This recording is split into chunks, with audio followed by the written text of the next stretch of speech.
Les contes de Grimm. Aujourd'hui, je vais vous raconter Déniché. Il était une fois un garde forestier qui chassait dans une forêt. Soudain, il entendit des cris semblables à ceux d'un enfant. Il se dirigea vers l'endroit d'où provenait ce bruit et arriva au pied d'un grand arbre. Un bébé était perché tout en haut. Il se trouvait là parce que sa mère s'était endormie avec lui sous cet arbre. Puis, un oiseau de proie ayant aperçu l'enfant, il l'avait plongé, l'avait saisi avec son bec et déposé au sommet de cet immense arbre. Le garde forestier grimpa et en redescendit, l'enfant se disant « Je vais emporter ce bébé à la maison et l'élever avec ma petite fille Madelon. » Il le ramena donc chez lui et les deux enfants grandirent ensemble.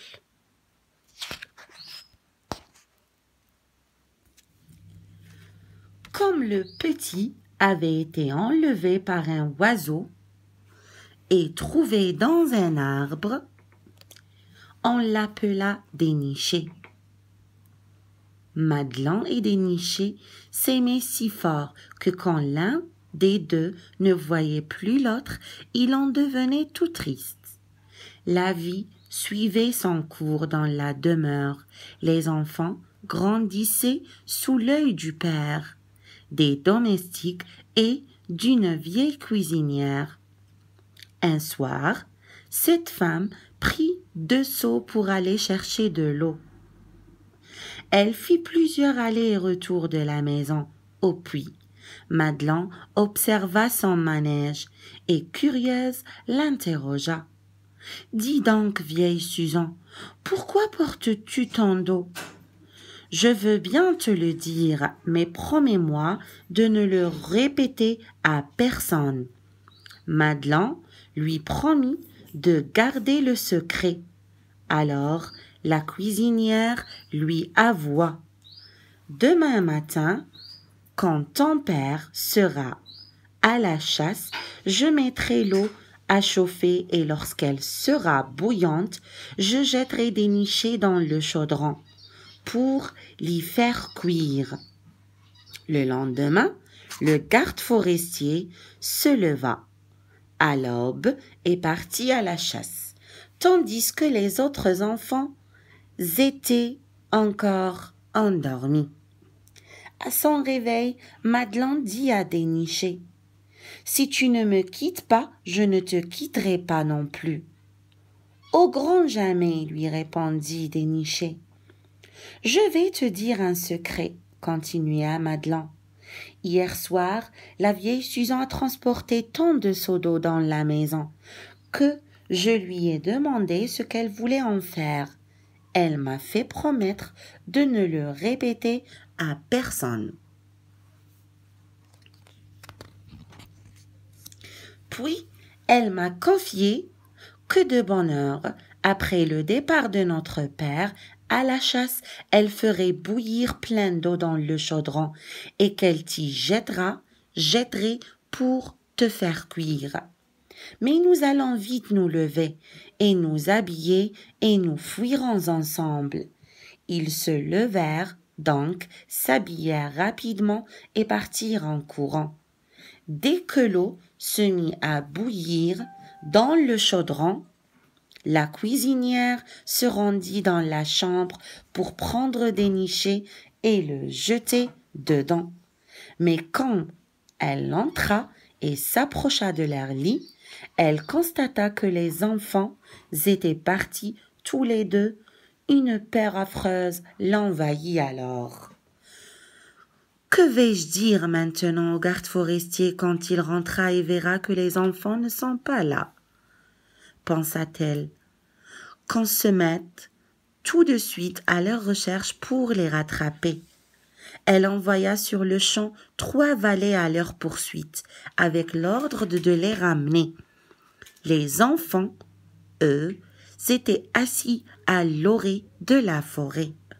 Quand ils virent de loin les 3 valets arriver en courant, Madelon dit à son ami: « Si tu ne me quittes pas, je ne te quitterai pas non plus. »« Au grand jamais, répondit Déniché. »« Alors, deviens un petit rosier, lui demanda-t-elle, et moi, je serai une petite rose dessus. »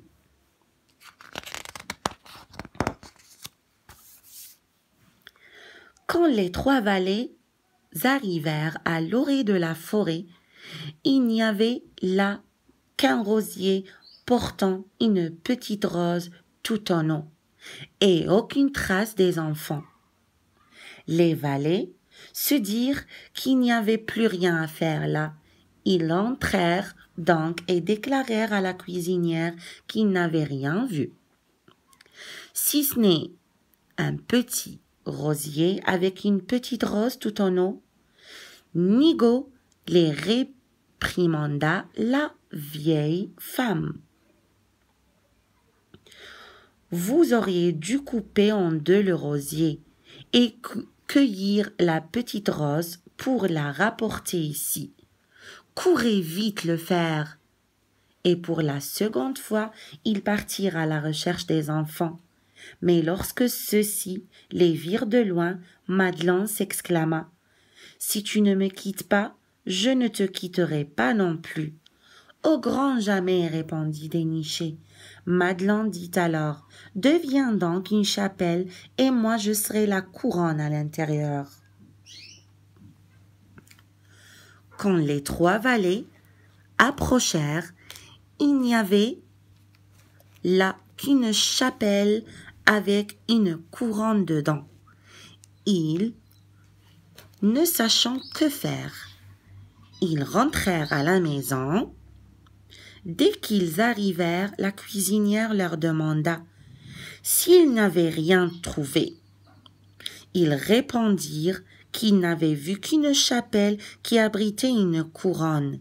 « Nigaud !» gronda la sorcière, « pourquoi n'avez-vous pas démoli la chapelle et rapporté la couronne ici ?» Alors la cuisinière elle-même se mit en route et partit avec les 3 valets à la poursuite des enfants.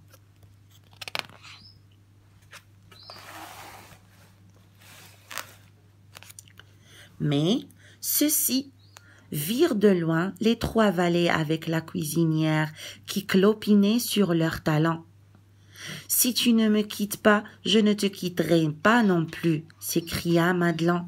« Au grand jamais, répondit Déniché. »« Alors, deviens un étang, » déclara Madelon, « et moi, je serai le canard qui nage dessus. » Quand la cuisinière arriva et qu'elle vit l'étendue d'eau, elle se pencha par-dessus et voulut la boire entièrement.